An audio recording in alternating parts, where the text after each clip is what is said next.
It's it's honestly worse than if I never got into it at all, because now I have to tell people I got close, and that sucks. I am Kaz Sennett. I am 20 years old, 21 in November. I was born in Arizona, grew up most of my life in Texas, spent a lot of time in Vancouver, Canada, and Japan, various places in Japan. I've been a racing driver for quite a few years since I was about 12, 13 ish. Um, Done various different specs of motorsport, everything from karting to Formula cars to GT cars. Um, Luckily, all around the world, I've been very blessed to have that opportunity. So my childhood racing was different than most because neither nor my family knew where to begin, where to start. So we started in karting, and at first it was a little frustrating just because I was coming in technically kind of late for most race car drivers. Most race car drivers start around 5 or 6, and I was coming in at 12, 13. And so I was going up against people that were racing practically their whole lives, and it was a little intimidating at first. Everything changed, and I started uh, kind of dominating the local circuit in Rotax Senior. I was coming in first or second every place. It got to the point where people stopped racing in the class because they didn't want to waste money to come in second or third, which was kind of a cool bragging right. So after karting, I was doing karting for about 3 years at that point. I was about 16 at this time. And I started researching more into moving up to the car scene and actual racing cars than karts. And I was talking to one of my racing friends who had just gotten back from racing for the same team a year prior, and I pretty much told him. I said, I'm a free agent for the year. I'm looking around.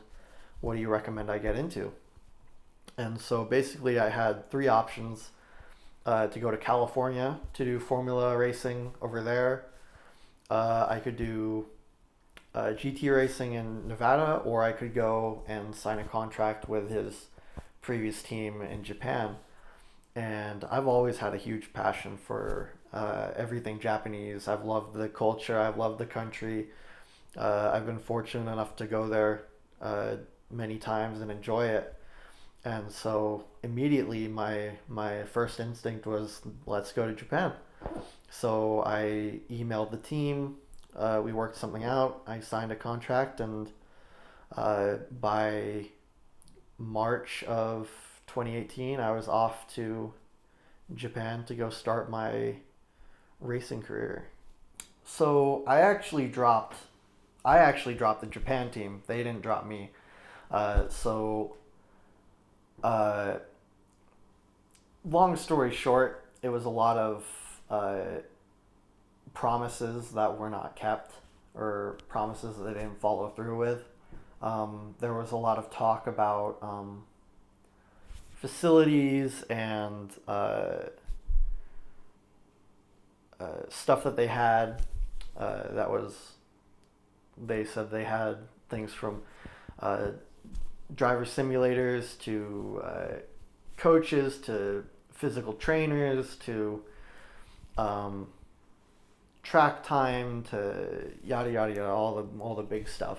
And so uh, I took their word for it, and I went to go see, and I signed the contract. And once I started asking to go and see the physical trainer, to go and use the simulator, um, they never flat out said it, but it was always some very roundabout phrasing or some roundabout wording where technically they didn't own the blah blah blah, but it was one of their conglomerate little sub branches that owns it, and then I would have to apply to use it or blah blah. So it was kind of I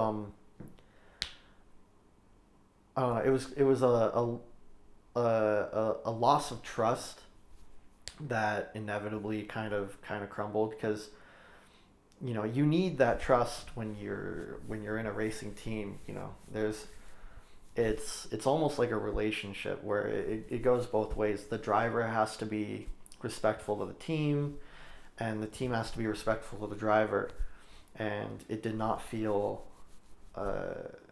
mutual in respect or in trust.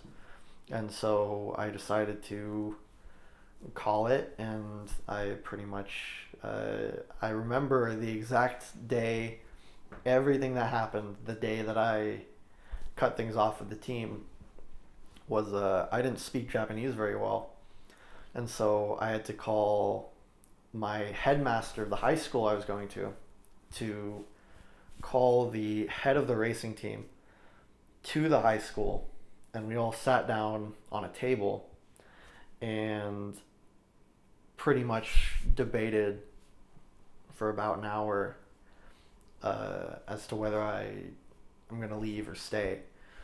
And by the end of it, we shook hands and we went our different directions. Did you think that you were going to make it in racing? I did. I was on a good route. I was doing everything right. I was winning races, and I was moving up, and I was following what everyone else did, and I thought it was going to work out. But I mean, it just goes to show one wrong move will take you out of the whole thing. Every move has to be perfect. It's honestly worse than if I never got into it at all, because now I have to tell people I got close, and that sucks. Would I say I'm a failure in the sport? Yeah, that's not changed. That's still a fact because it got to the point where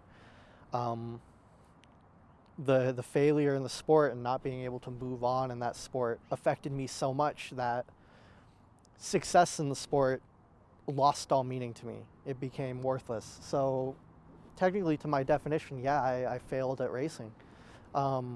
In life, it depends. Sometimes I feel like, some things or some relationships just aren't worth pursuing. And to that point, I'd say, yeah, I failed at those. But I'd like to believe that, I'm still 20.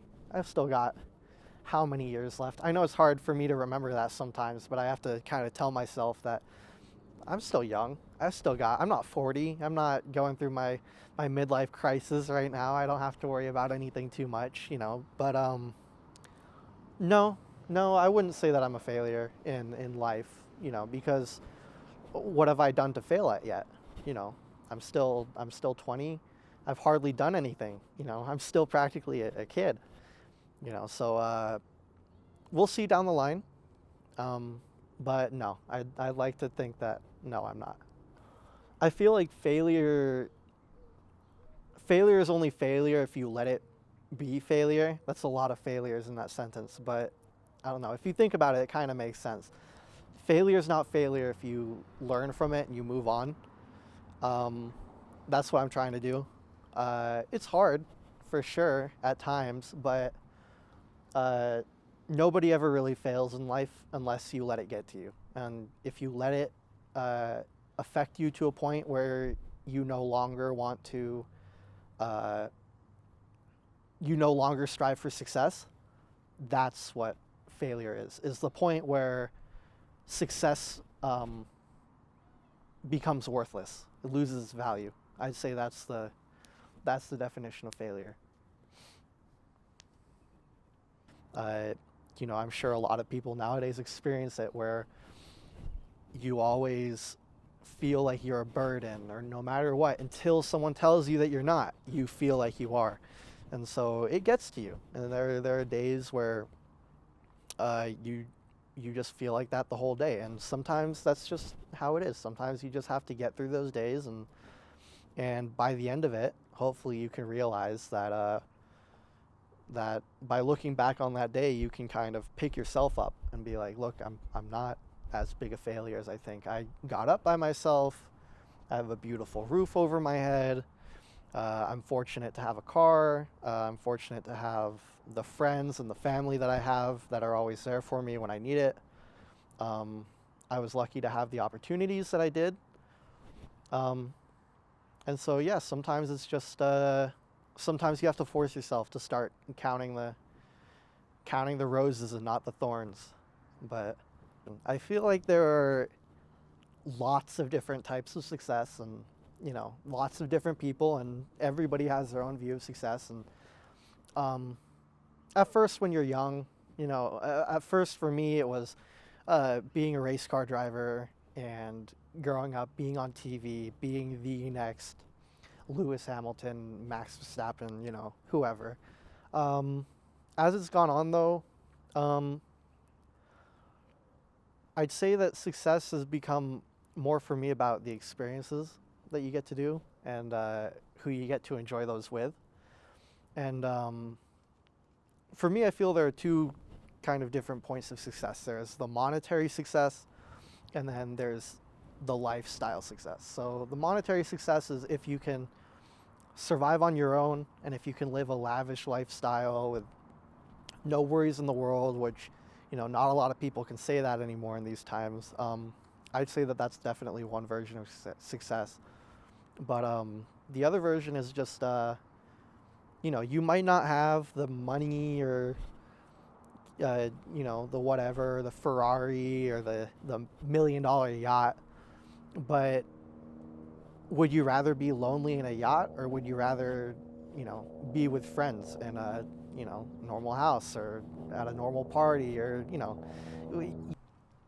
current passion, still cars. I still love cars. If I ever get the opportunity to jump into a race car again, within no questions asked, I would totally jump in. Driver coaching, I do that sometimes. Racing simulators, I do that.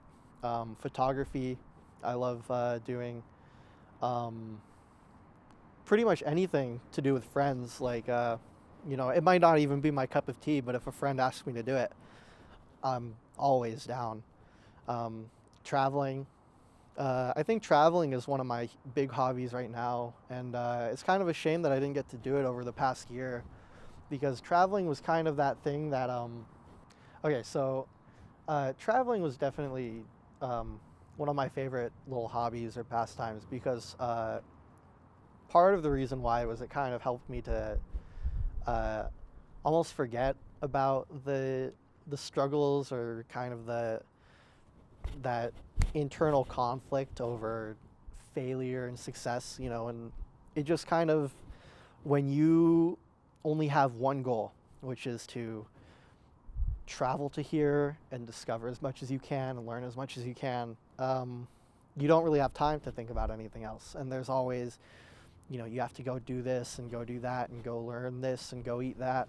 And then also traveling just really kind of helps put life into perspective. And a lot of times you think that you have it really bad, and you travel somewhere and then you learn, no, you don't. You have it amazingly well. And so it helps kind of refocus and reset your mindset, and really helps you appreciate what you have, and also appreciate what the world has to give, and all sorts of different cultures and people and foods and views. It's a beautiful place, and not a lot of people take advantage of traveling. So